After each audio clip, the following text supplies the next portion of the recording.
Knives. Now, these are my knives, and today I'm going to be talking about them. Now, a lot of people like to wank on about knives. I've been a chef for years, and I've met lots of different chefs, and some of them obsessively take pride in their knives and having a full matching set. That's good for them, and there's nothing wrong with that, but I've also met chefs who couldn't give a rat's arse about it. They'll use something simple and decent, professional, but with a plastic handle, basic entry-level knives, because they're cheap, they're functional, they sharpen easily, and I can respect that. Now, there will probably be a lot of people in the bearded community who will wax on lyrically about how their knives are forged on Mount Olympus from the hardest steel found only from asteroids, blah, blah, blah, blah, blah. And yes, that's great, but seriously, it's a knife. You cut shit with it, and unless you're a fine dining chef, needing to make very precise cuts and presentation, I would argue that you don't need to spend a fortune on what is a lot of marketing at times, or on attributes that you'll never notice and never need. I've been a chef for over 25 years, and I don't even need the knives that I have. So what I will do is talk to you through some of the basics without going too technical and review the knives that I use the most. These aren't all the knives that I have, but it's the ones that I use most regularly. I'll go through each and why I like them and why I think what they're good for. Begin with some of the basics. Expensive knives, hard steel, hard to sharpen but stays sharper longer. Cheaper knives, softer steel, easier to sharpen, just as sharp but dulls quicker. That's 90% of what you need to know. I'd argue if you're cooking at home, how much actual cutting are you going to do? It's not like you're a chef standing around for 10 hours cutting up stuff constantly. It's going to take you a long time for your knives to dull. Okay, so let's get into it. Now, knife number one is a classic. It's a top-end Wusthof 10-inch chef's knife. What can I say? It's a beautiful knife. It's nicely balanced. It's made for a variety of uses. It's very, it's not particularly specialized, but it's a good generic chef's knife. It's just a good overall knife for chopping and slicing. It's made of one piece of high carbon steel with a wood handle. It does what it says on the tin. It's a workhorse. It's a pretty expensive knife, depending on what currency you're buying it in. It's about $300 to $400 knife. It's precision made, laser something or other with 14 degrees. If you're interested, it's a 56 to 57 on the Rockwell scale, blah, blah, blah, blah, blah. It's fine, and I love it. It's great. It's excellent quality, German made, and funnily enough, I would never take this to a workplace because it's so nice. People don't mention this often, but people in professional kitchens steal other people's knives, and it's a bit disappointing, but that's what happens. So, great knife, amazing quality, can't fault it. I'd love it. And like I said, I'm not going to get too technical about things. This is just sort of a lighthearted review. So if there are some very interested knife people, please take this with a pinch of salt and don't get all technical on me because it's just meant to be a bit of fun.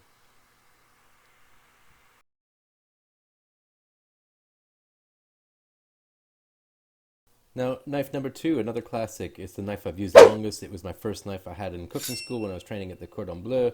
It's a great knife. It's my Henkel. Actually, my first set of knives were all Henkels, but as you see, I have a few left, but I had a lot more stolen over the years or by flatmates over time. This is, again, your typical chef's knife. It's been well loved, and it's actually ground down to the size it is now because I had an idiot flatmate who snapped off the tip. Anyways, top tip, don't let anyone near your knives, not your girlfriends, not your wives, siblings, no one. They'll ruin them. They'll throw them in a drawer with a bunch of spatulas and other stuff and ruin the blade. Anyway, this knife is similar to the Wusthof, except Henkels are slightly softer on the Rockwell scale. It's got a 15-degree angle blade. It's a bit thicker. It's got a plastic molded handle, which is great. It's a good knife. It's good to have a small chef's knife as well because sometimes for some things you need a bit more control, and the 10-inch blade of the Wusthof can be a bit cumbersome at times. So anyways, it's a great knife, and I love my Henkel, a lot of sentimental attachment. Next we've got another Henkel, and this is a fillet knife. It's got a lot of flexibility, and it's designed for filleting fish, obviously. Do you need it? Can't remember the last time I used it, but it's good to have around for the times that you have a whole fish. I'd say most people don't have that very often. Anyhow, it's a good knife to have around, but you get the idea. 99% of the time, it's unnecessary. So that's my Henkel. And next we have this sweet little gem of a knife. It's a global knife. Now they're extremely popular. Now I used to have a collection, again, of global knives, and I had them at work for a while, and this is the only knife that I have left. Because they're expensive. This one's about $140. It's a 7-inch blade. They're made in Japan, and they look fucking cool. They're sharp. They're about as hard as a Henkel, same blade angle, but this one is super thin, so it's so good at cutting precise things, like perfect slices of onion or shallots in this case. Um, it's great for whatever you do. It's a precision cutter. Do you need it at home? Um, Probably not, but you probably want it because it is badass, and I don't blame you. Um, if you do get one, though, again, don't let anyone touch it. Like I said, they're very very popular knives, and people love them, and unfortunately, people do steal them in a professional setting. But but it is a very good knife, and it is with again for making precise cuts, it's very useful, and I love it.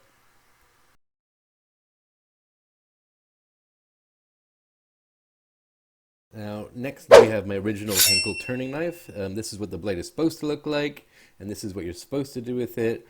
What happened to it? Well, again, a knob head of a flatmate snapped the tip off. Again, different person. But people like to jab expensive knives into chopping boards sometimes, and I don't know why. Again, don't let people touch your knives. I keep it for sentimental reasons, and also it's still functional in a weird way, like splitting open sugar snap pea pods.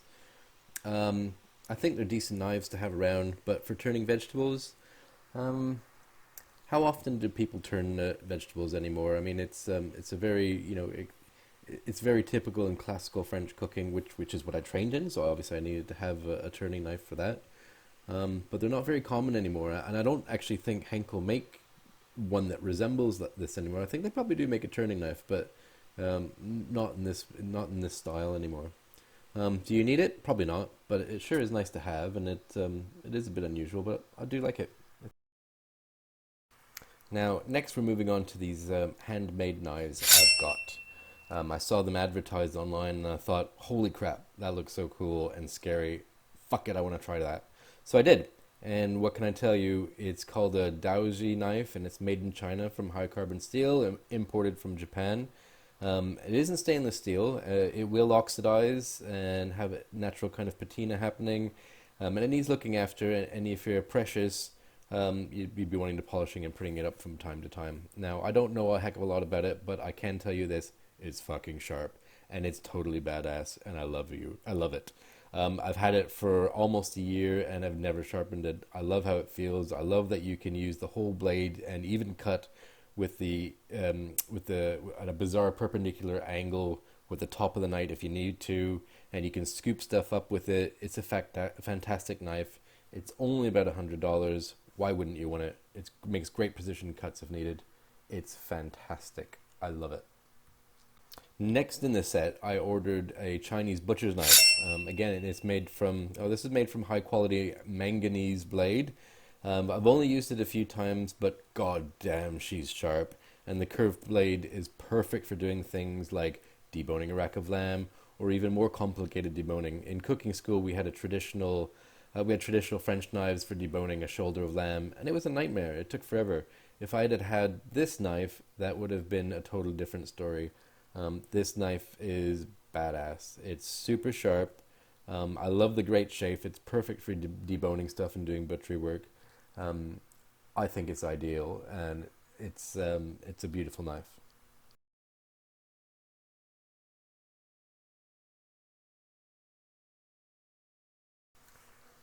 Uh, Finally, in my collection, I saw this knife or similar one online in cooking videos, and I was inspired, so I decided to give it a try. There's a number of people selling similar knives. It's a Serbian chef's knife. It's essentially a big cleaver. It's made from Sarchach high carbon Serbian steel. It's so sharp, and it is fantastic for lots of different uses. It's about 60 on the hardness scale, which is actually harder than the German knives.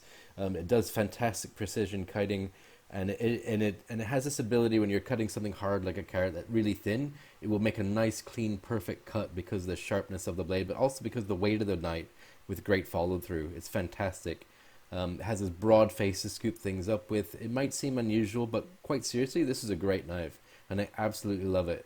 It's great for precision chopping, like I said, and slicing. It's great as a cleaver. It's useful in lots of different applications. Highly recommend. I've had mine for about a year and never sharpened it. It's great quality in my books, and for only about $100 or less, I'll post some links for all these knives below, but what else can I say about it? It's a fantastic knife, and it is so badass.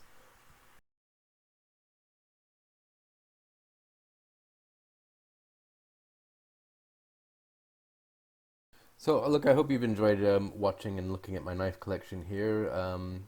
I've got a great set of German knives, and I've got these handmade ones, but I have to say, I'll always come back to these. These are my everyday knives now. I absolutely love them, and they're fantastic value. Again, I said I'll post links in the description below. Anyways, I hope you enjoyed. Please like, subscribe, all that stuff, and thanks for watching.